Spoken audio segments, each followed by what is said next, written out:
Gold trusted gold buyers. మీరు తాకట్టు పెట్టిన బంగారాన్ని విడిపించి ఈ రోజు ఉన్న మార్కెట్ ధరకు కొనబడును.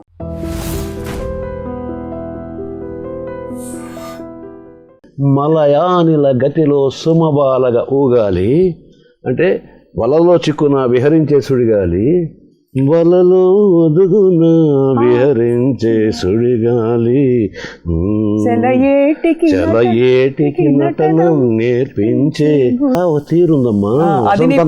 వసంతం తర్వాత గ్రీష్మం, గ్రీష్మం తర్వాత వర్షం వస్తుంది కానీ దాని ఇష్టం వచ్చిన మారిపోదమ్మా.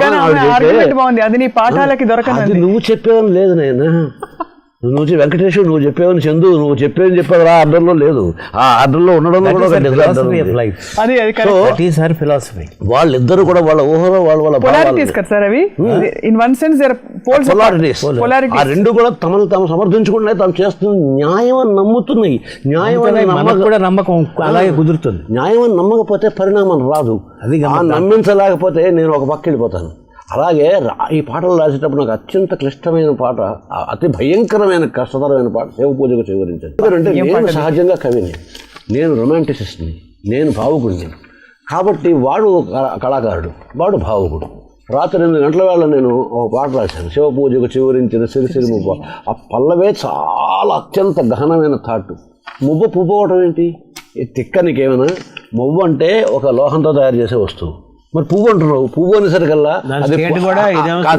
పువ్వు అనేసరికల్లా పూసిందా? పూస్తే అక్కడ పూసింది, దాని వాసన ఏమిటి, అసలు ఎందుకు ఉందా పువ్వు? ఇన్ని ప్రశ్నలు పడతాయి నువ్వు పువ్వు అని. అప్పుడు మువ్వని పువ్వుగా చేసుకుని ఇన్ని మాటలు మాట్లాడాలి. సో శివ పూజకు ఈ పువ్వు ఏం పువ్వు ఇది? మల్లె పువ్వు, జాజి పువ్వు, సన్నజాజి పువ్వు, మందార పువ్వు, ఈ పువ్వు పారిజాత పువ్వు కాదు. శివ పూజకు చిగురించిన ఒక సిరిసిరి మువ్వ. అది పువ్వు ఎలా అయిందంటే అది ఒక తీగకి పూసింది. ఏ తీగ అది? మృదు అయిన పాదాలు అనే అందమైన పాదాలు అనే తీగకి పూసిన పువ్వు. అది మృదు మంజుల పద మంజరి పూసిన పువ్వు. ఇంత విచిత్రమైన పువ్వు ఎందుకు పూసింది? అది పరిమళాలు ఇస్తుంది. మామూలు పరిమళాలు ఇవ్వదు, ఇలాంటి పరిమళాలు ఇవ్వదు. జతిస్వరాలు అనే పరిమళాలు ఇస్తుంది. ఎందుకు? ఆయన యతి రాజు, సన్యాసి, సన్యాసులకు రాజు, కానీ విచిత్రమైన సన్యాసి, ఇద్దరు పేళ్ళలో ఉన్న సన్యాసి. సో మామూలుగా సన్యాసి సుగంధాలు నిషిద్ధం, పడదు, వేయకూడదు. సుగంధాలు చదువుకుంటూ స్వామిలో చదువుతుంటే బాగుండదు. కానీ ఈ స్వామి ఇద్దరు పిల్లలు ఉన్న స్వామి కనుక ఈయనకి పరిమళాలు పనికొస్తాయి, కానీ అలాంటి మామూలు ఈ సెంట్లు పనికిరావు. జతిస్వరాలు నటరాజు తాండవ ప్రియుడు కాబట్టి జతిస్వరముల పరిమళాలు ఇవ్వడానికి పదమంజుల మృదుమంజుల పద మంజరి పూసినటువంటి సిరిసిరి మువ్వ అనే ఓ పువ్వ నటరాజస్వామి పూజ చేయడానికి తరించుకోవా అని పల్లవి రాశాయి.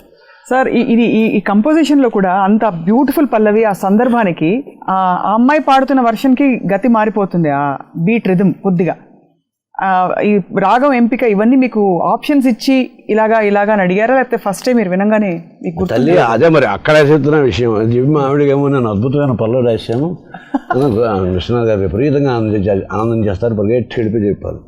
చాలా అద్భుతంగా ఉంది శాస్త్రి, మిగిలింది కూడా రాశాను. బయటకు వచ్చిన తర్వాత నా పేక నేను ఎంత ఊరేసుకున్నానో నాకు అర్థమైంది. వాడు ఎంత పొయిటరీ అయినా మాట్లాడవచ్చు, పడమర పడగలు అనొచ్చు, నక్షత్రాలను మణులు అనొచ్చు, ఏమైనా అనొచ్చు. వాడు భావుకుడు, కళాకారుడు. లేనిదాన్ని ఉన్నదాన్ని లోపలికి వెళ్ళి చూసి చిత్రీకరించగలరు. ఈ అమ్మాయి పూర్తిగా ముండేను పర్సనాలిటీ, టోటల్లీ ముండేను పర్సనాలిటీ. నీకు ఏం కావాలంటే టెండూల్కర్ ఏ ఫ్లాట్లో ఉంటాడు, ఏ ఫ్లోర్లో ఉంటాడు, ఆ ఫ్లోర్లో నాకు వెయిట్రెస్ జాబ్ ఇయ్యి అనే రకమైన ముండే.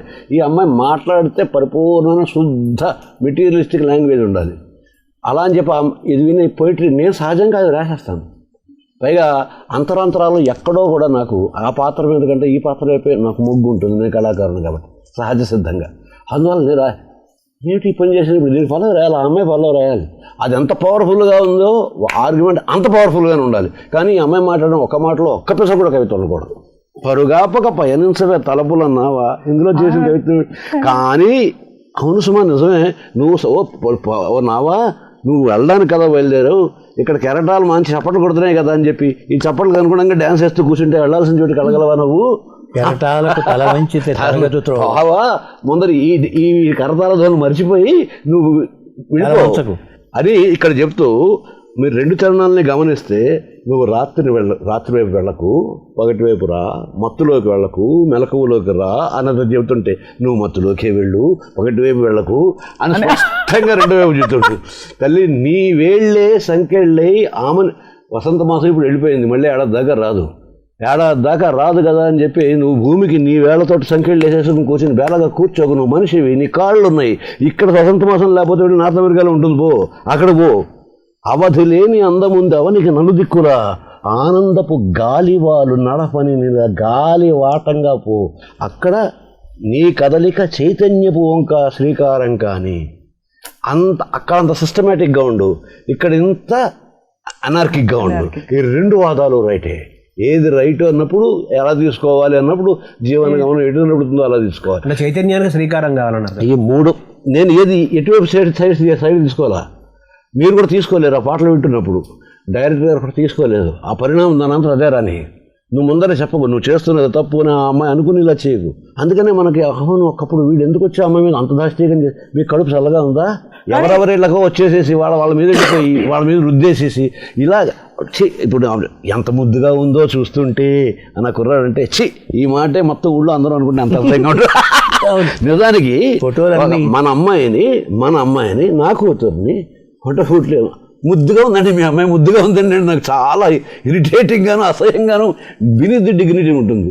అలాగే ఆ అమ్మాయి ఎంత డిగ్నిఫైడ్గా మాట్లాడుతుంది, ఆ క్యారెక్టర్ మాత్రం ఆ అమ్మాయి చాలా గొప్ప. అందువల్ల చూసిన తర్వాత ఇదే మాట నలుగురు అనుకుంటే ఎంత అసహ్యంగా ఉంటుందో నీకు తెలియట్లేదు. అంటే ఒక కళాకారుడు దృక్కోణం నుంచి ఒక డిగ్నిఫైడ్ ఉమెన్, ఒక స్వీయ ఆత్మాభిమానం కలిగిన ఉమెన్, ఏది తక్కువ క్యారెక్టర్ కాదు. ఈ రెండింటిని బ్యాలెన్స్ చేయడానికి రెండు రకాల భాషలు, ఒకటి భావుకమైన భాష, రెండోది భౌతికమైన భాష. స్వధర్మే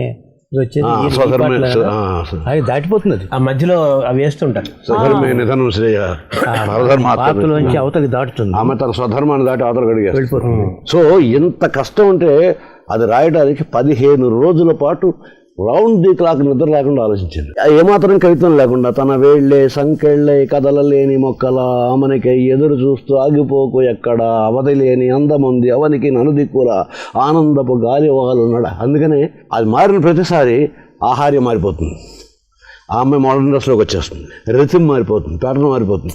ఇవన్నీ మారిపోవడం సహజంగా లిరిక్లోనే వస్తాయి, ఆటోమేటిక్గా ఆయన కల్పించింది అది. ఆ అమ్మాయి గురించి తాను ఆలోచించుకుంటున్నప్పుడు తన ఊహలో ఆ అమ్మాయి ఎలా ఉంటుంది, ఆ అమ్మాయి తనను ఊహించుకుంటున్నప్పుడు తన ఊహలో ఎలా ఉందో కూడా రెండు పనులు ఇతనే చేస్తుంటాడు చంద్రం క్యారెక్టర్.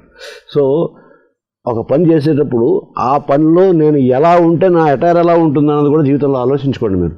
ఇవాళ మనం ఇక్కడ కూర్చుని నటరాజస్వామిని పెట్టుకుని మనం వేసుకునే డ్రెస్ ఎలాంటిది, ఇదే యాంకరింగ్లు, ఇదే ఇంటర్వ్యూలు, ఇవే టీవీల్లో మామూలుగా జరుగుతుంది ఏంటి ఒకసారి చూస్తే మామూలుగా గెంతు బేబీ గెంతు, అరు బేబీ అరు అన్నప్పుడు మంచి మంచి నిక్కర్లు చెడ్డీలు.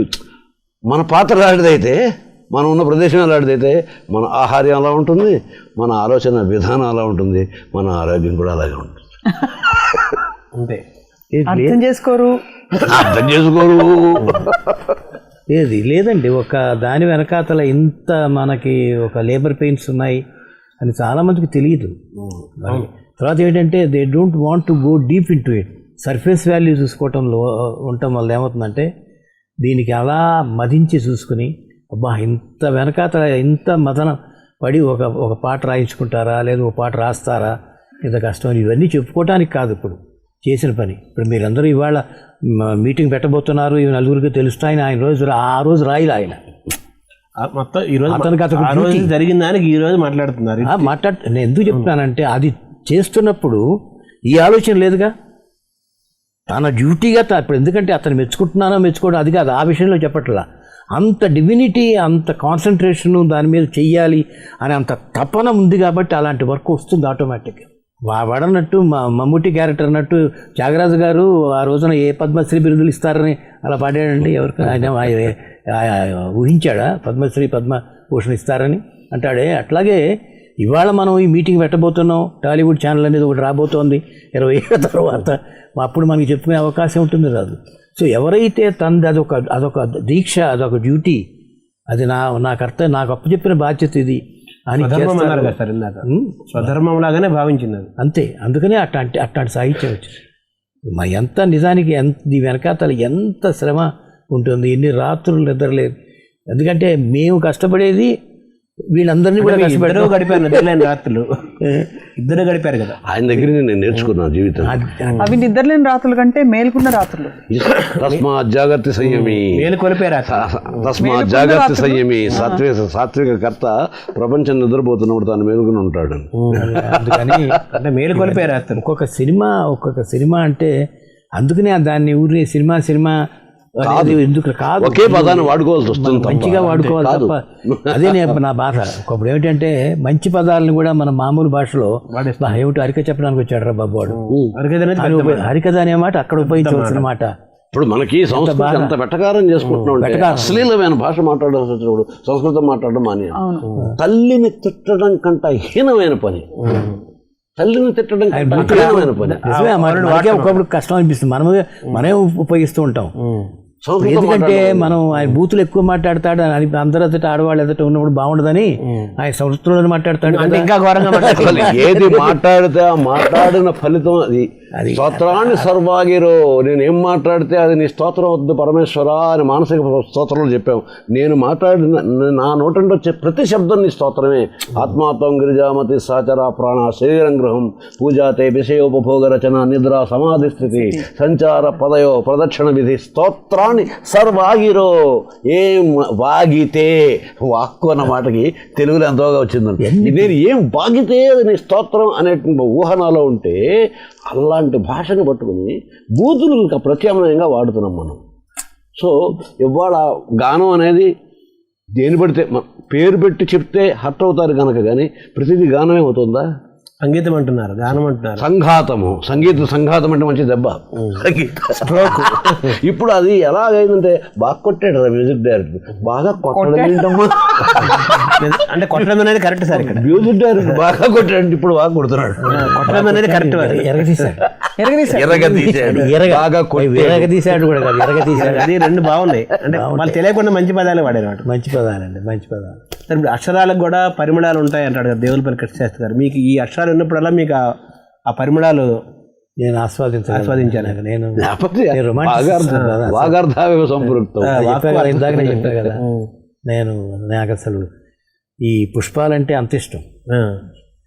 ఈ అక్షరాలనే పుష్పాలు కావచ్చు, ఏ పుష్పాలైనా కావచ్చు. అంటే మరి ఇంకో అర్థం చేసుకోకండి, వెళ్ళకండి. కానీ బట్ అది ఉంది కాబట్టి ఆ ఆస్వాదన తెలుసు కాబట్టి ఏ పువ్వులో ఏ వాసన ఉంటుంది, పరిమళం ఉందో, అది పరిమళం ఉందో, ఆ పరిమళం ఎట్లాంటి మనకి ఒక అనుభూతిని కలిగిస్తుందో కొంచెం అంతే తప్ప.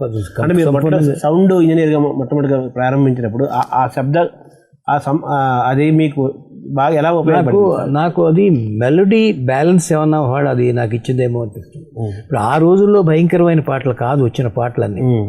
మేము రికార్డిస్ట్గా ఉన్నప్పుడు మా చెవులు అలవాటు పడ్డ రికార్డింగ్స్ అన్నీ కూడాను ఒక కాంపాక్ట్గా ఉండి 6 వైలిన్లు, అందుట్లో పెద్ద వాళ్ళు ఎంఎస్ గోపాలకృష్ణ గారు, లేకపోతే క్లారినెట్ సత్యం, ఇట్లాంటి మంచి ఫ్లూటిస్ట్ విద్వాంసులు వాడు మల్లేశ్వరి పాటలు కానీ లేకపోతే మరో పాటలు కానీ లవకుశ కానీ ఇట్లాంటివన్నీ రికార్డింగ్స్లో ఉండి ఆ చెవి ఏమన్నా అలవాటు పడిందేమో అనుకుంటున్నా. It doesn't mean that you have to carry the same example.